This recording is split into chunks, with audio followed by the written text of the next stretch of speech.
এই মুহূর্তে আমি রয়েছি টালিগঞ্জে এবং আমার সঙ্গে রয়েছেন টালিগঞ্জের বিজেপি প্রার্থী পাপিয়া অধিকারী।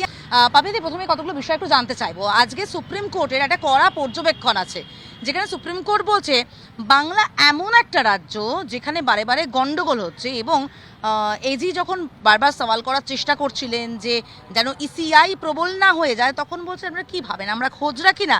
সব খোঁজ রাখি। রাজ্যের আইন শৃঙ্খলা ভেঙে পড়েছে। সুপ্রিম কোর্টের প্রধান বিচারপতি সে কথা বলছেন, বাংলার কতটা মুখ পুরল? বাংলার মুখ পুড়তে আর বাকি রয়েছে? সারা পৃথিবীর মানুষ দেখেছে অভয়াকাণ্ডে, সারা পৃথিবীর মানুষ রাত জেগেছে। আমাদের সুপ্রিম কোর্টের প্রধান বিচারপতি বারবার আমাদের এই শাসক পক্ষকে বারবার তুলে তুলে থাপ্পড় মারছে। তিনি হঠাৎ সামলা পড়ে চলে গেলেন, সবাই হাসছে, চাদরটা এমন করে নিলেন, সবাই হাসছে। কই অভয়াকাণ্ডেতে আপনি জাননি? আজকে ভবানীপুরে আমরা দেখেছি একটা বর্ণাঢ্য শোভাযাত্রা হয়েছে, অমিত শাহ নিজে উপস্থিত ছিলেন এবং একই সঙ্গে শতরূপা এবং রাসবিহারী কেন্দ্রের প্রার্থী স্বপন দাশগুপ্ত, তাদের সবার মনোনয়ন জমা দেওয়ার কথা ছিল।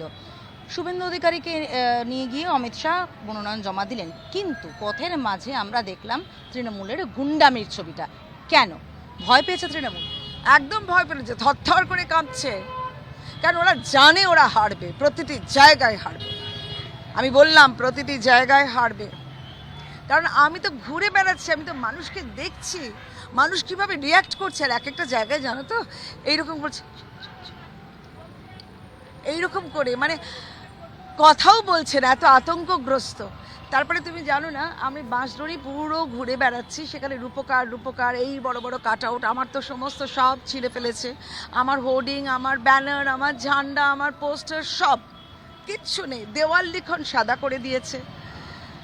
এই যে ভয় থেকে এই পাপিয়ার ছবিটাই দেখাবে না, পাপিয়ার ছবি দেখানোর দরকার নেই। পাপিয়ার ছবি মানুষের অন্তরে অন্তরে রয়েছে।